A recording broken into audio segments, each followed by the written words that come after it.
So, as part of the next parts of speech, now first three are over: noun, pronoun, verb, and this is the fourth one. It is adverb. The name itself is giving definition for us. Adverb. It gives additional information to the verb. Adverb modifies verb.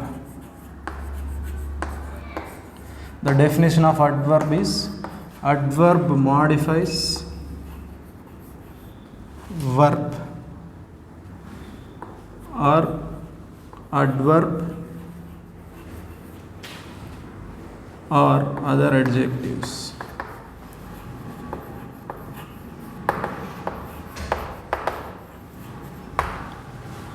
Adverb modifies verb or adverb or adjectives. So here adverb, the name itself suggests us that it gives extra information to the verb. To understand better, let us consider some examples. In your earlier classes, you might have been told that adverbs end with ly. Of course, that is true, but not all adverbs end with ly. There are some other adverbs also which we are going to discuss now. I will write one example, just try to observe that. The first one is,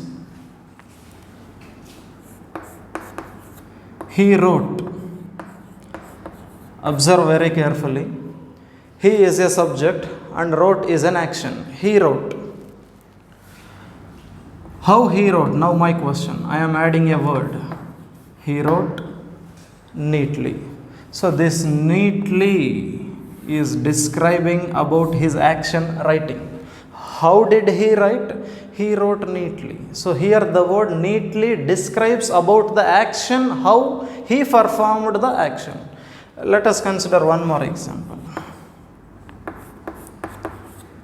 He ran. Now I am adding a word, fast.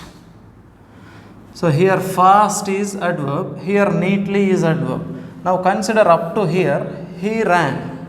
Now my question, how did he run? Then answer is, he ran fast. Here the word fast adds extra information about the ran. It gives about how the action is performed. How the action is performed here? Fast. And some of you may tell fastly, but there is no such word in English. We have to say only fast. He ran fastly is wrong. See, this is what I would like to emphasize here. All adverbs will not end with ly. There are some other adverbs also which do not end with ly. And coming to third one, the next example. Reno explains the lesson excellently. Reno explains the lesson excellently. Here the action word is explains. How does Reno explain? She explains excellently. So this word is regarded as adverb, because it is giving extra information about how the action is performed. So this is the function of adverb. It modifies the verb. It tells how the action is performed, where the action is performed, when the action is performed, how often the action is performed, and they are called as the types of adverbs. We have many types of adverbs: adverbs of time, adverbs of place, adverbs of reason, adverbs of frequency, adverbs of reason, like that. See, to understand better the types of adverbs, I will consider the first example. He wrote neatly. I am writing here again. The first example. He wrote neatly.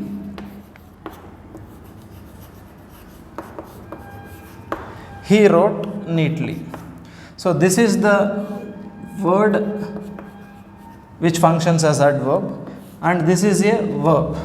Now here neatly is adverb which tells how the action is done. Now I am changing the word neatly into another word. Now example is, he wrote yesterday. So kindly observe the difference between two statements. Here neatly is adverb, Here yesterday is adverb. The difference between these two adverbs is here neatly tells how the action is done. Here yesterday tells when the action is done. So when the action is done, when did he write? He wrote yesterday. So this is example for adverbs of manner. In what manner the action is done? In a neat manner. In the second example, he wrote yesterday, it indicates time. Now this is example for adverbs of time because it explains when the action is done. He wrote, when did he write? He wrote yesterday. Now I will change another adverb. He wrote here. He wrote here. Now here is adverb. Here is adverb, wrote is verb. Now my question is, where did he write? Where did he write? He wrote here. Here indicates place where the action is done. Observe the difference clearly. How the action is done, when the action is done, and where the action is done. These three examples are examples for three types of adverbs. Adverbs of manner, adverbs of time, adverbs of place. Now one more example for adverbs of frequency. He wrote every day. So here every day is adverb. Here every day, the word suggests the frequency. How long is the interval when the action is repeated again? He wrote every day. It tells the time interval. How frequency, how often he did the work. How often he did the work here? Every day. He wrote every day.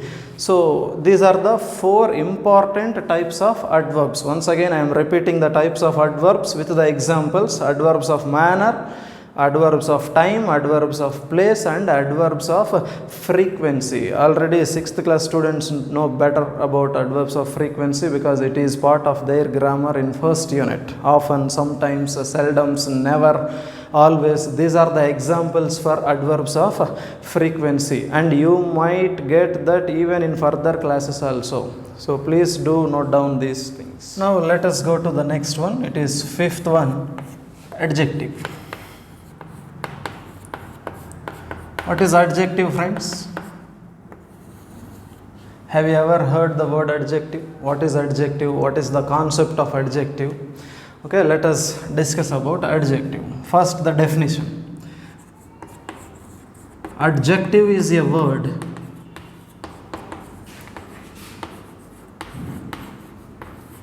that describes a noun or a pronoun. Adjective is a word that describes a noun or pronoun. So to understand very simply, I am going to write few examples on the board. With that, it will be very clear what the adjective is. Example 1. I saw a flower. Observe carefully. I saw a flower. Here I is subject, saw is verb, second form of verb, a is determiner, and flower is noun. Observe carefully. Now I am coming to the definition. Adjective is a word that describes a noun or pronoun. In other words, we can say adjective is a word which gives extra information about noun or pronoun. Now in this statement, noun is flower. Now we should add extra information. That extra information will be treated as adjective. I hope you are getting what I mean. Again I am reading this statement. I saw a flower. Flower is a noun. Now I did not add any word that describes the noun. I mean, there is no adjective in this. Now I am going to add adjective. Now the statement becomes, I saw a beautiful flower. I saw a beautiful flower. So if you observe the statement carefully, the difference is I have added a word that describes the noun flower. How is the flower now? Beautiful flower. It is quality. That is what the definition. Adjective is a word that describes noun. Our noun is flower, and this word is describing about flower. How is the flower? It is very, very beautiful. Let us consider one more example.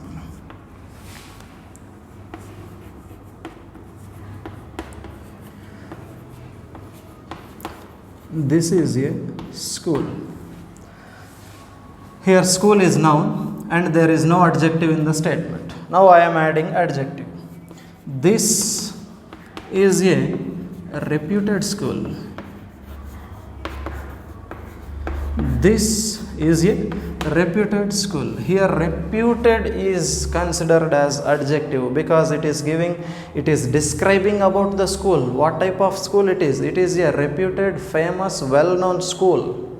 So here in first statement beautiful is adjective, in second statement reputed is adjective. To easily remember which words are adjectives, I will tell you one more thing. Already from 6th class onwards, you are listening about degrees of comparison, positive degree, comparative degree and superlative degrees. All the degrees of comparison are adjectives only. I will write some examples to understand better. Consider the word big. It is a positive degree.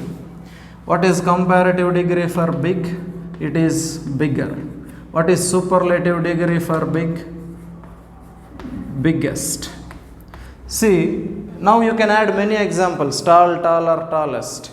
Dark, darker, darkest. Bright, brighter, brightest. Beautiful, more beautiful, most beautiful. You are very familiar with the degrees of comparison. So all the words that come under degrees of comparison are adjectives. You can remember very easily. Suddenly if your teacher comes into your class and asks you to tell some examples for adjectives, you can start telling degrees of comparison. Big, bigger, biggest. Large, larger, largest. Small, smaller, smallest. Because all these words describe quality. Big. Now I will write some nouns here. Try to add adjectives. Suppose there is a bench in front of me. So I have written bench. It is a noun. Now add one word that describes the bench. I can add small bench. So here small is adjective. And there is a degrees of comparison for small also. Small, smaller, smallest. So simplest way to remember adjective is remember degrees of comparison. And the definition concept is it gives information about noun or pronoun. I will write one more noun. Room. Try to add adjective for this room. A dark room or a big room. Man. It is a noun. Try to add adjective for man. A nice man. And be careful here, adjectives are of two types here, that is attributive adjectives and predicative adjectives. Let us understand the difference between attributive adjectives and predicative adjectives.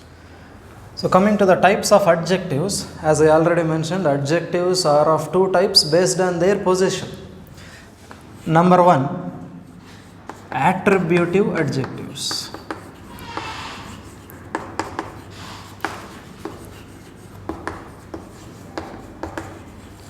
And then number two, predicative adjectives.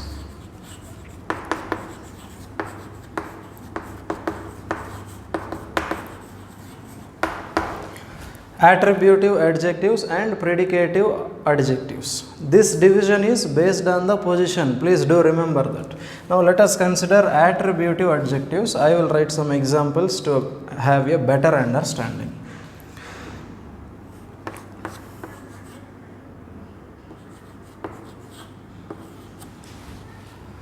I saw a flower. Consider the same example which we discussed in the previous type. I saw a flower. So flower is a noun. Now I should add adjective for this. I saw a beautiful flower again. I saw a beautiful flower. Now which is adjective? Beautiful is adjective. Observe the position of the adjective now. Flower is a noun. Beautiful is adjective.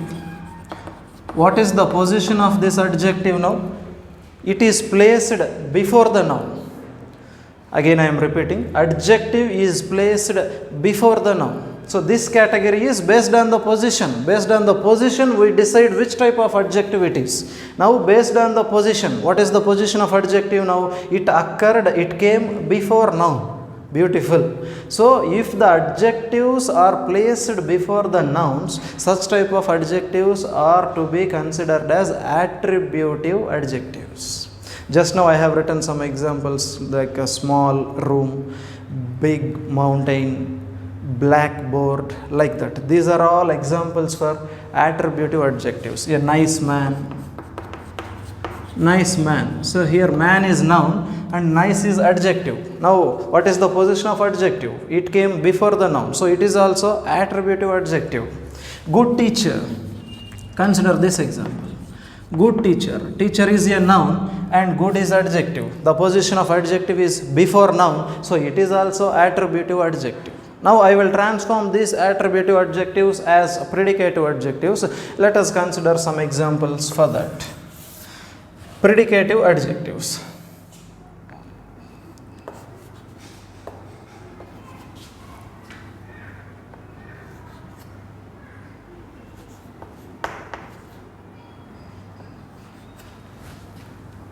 This is a flower which is beautiful.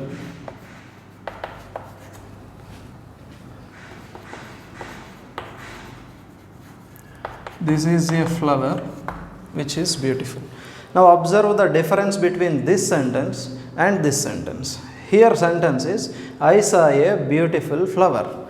Here sentence is, this is a flower which is beautiful. Or you can write, I saw a flower which is beautiful.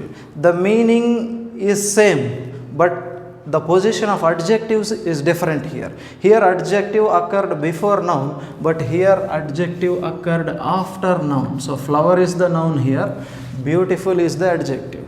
So positions are entirely changed.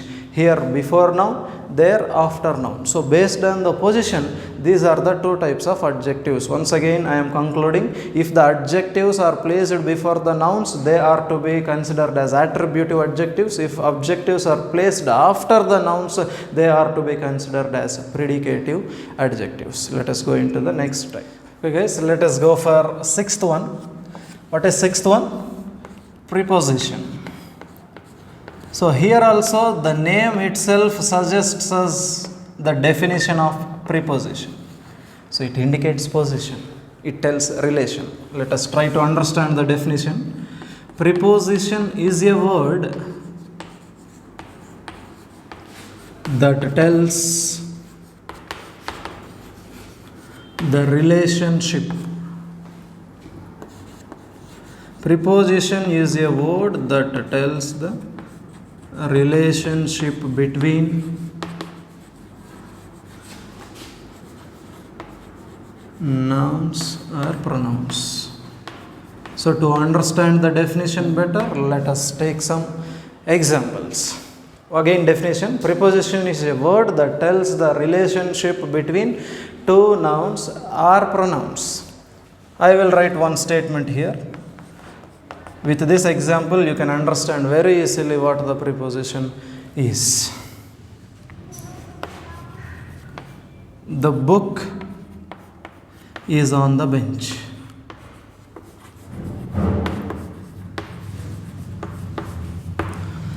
The book is on the bench. See, here the book is noun.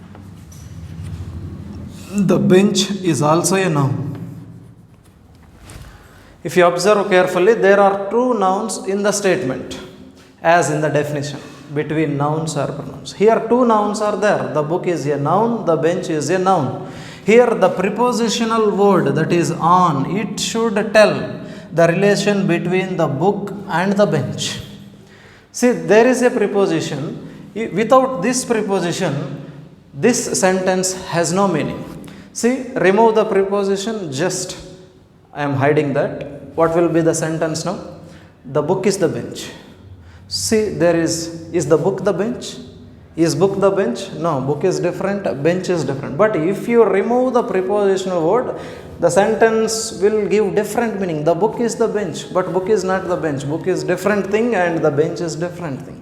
So without the prepositional word, this sentence has no meaning. With this one word, there is a relation between these two nouns. Otherwise, there will be no relation.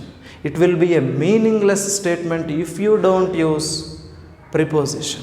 Okay, this is the importance of preposition while writing English. Again, this is the definition. Preposition is a word that tells the relation between two nouns. It is placed before nouns usually, not always. The book is on the bench. I will write one more statement. He is in school.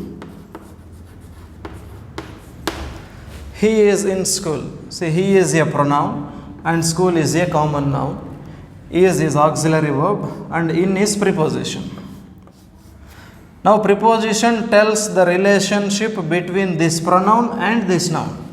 Now again the same thing. If you remove the preposition in, what will be the sentence? He is school, but he is not school. He is a person, school is a place. So how can he be school? He cannot be a school.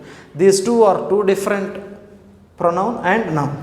So if you remove the preposition, the sentence will become totally meaningless. If you add the preposition, the sentence will make complete sense. So this is the difference with preposition and without preposition. So preposition is mandatory in English. Without that, there will be no meaning, there will be no relation between any two nouns or two pronouns or two places. So preposition is mandatory, and there are many types of prepositions which will be discussed in our next series. Hope you all understood what the preposition is. I will write some more examples here for prepositions: at, on, in, into, for, from, to, by, OF of, OFF of, in front of, beside, behind, over, above, up, down, under, beneath, across, through. All these are examples for prepositions. You should learn this. Okay, let us get into the next one, that is conjunction. What is conjunction? What is junction? Have you ever heard of the word junction? Junction is a place where two or more roads combine together. Here the concept is same. Here the roads will not be connected, the words will be connected. That is the only difference between junction and conjunction. Junction means a place where many roads meet. Conjunction means where many words, phrases, clauses, sentences meet. Let us consider some examples along with the definition. Conjunction, it connects two words or phrases or sentences.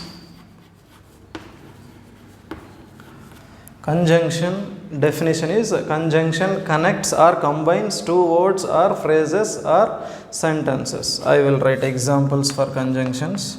There are two types of conjunctions: coordinating conjunctions and subordinating conjunctions. But I will write just examples here: and, or, but, so, since, because, as. These are some of the examples for both coordinating conjunctions and subordinating conjunctions. Let us look some examples to understand how conjunction is used to connect, to combine two words or phrases. First example: I and my friend went to school. Observe the sentence carefully. I and my friend went to school. Here and is a conjunction and it is used to combine two words. One is I and the second person is my friend. Coming to the second example, I will write one more statement. I am going to school and my sister is going to college.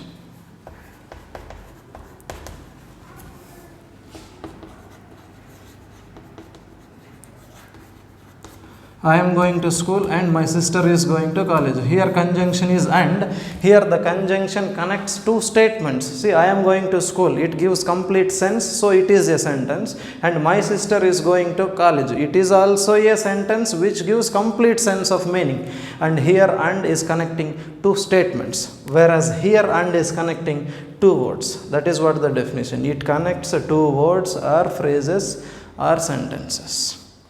Example 1, I and my friend went to school. Example 2, it here and conjunction is connecting two statements. I am going to school and my sister is going to college. Instead of and, you can use any conjunction like or, but, so, since. And the types of conjunctions will be explained in the next series of videos. Coming to the last topic of our parts of speech, interjection.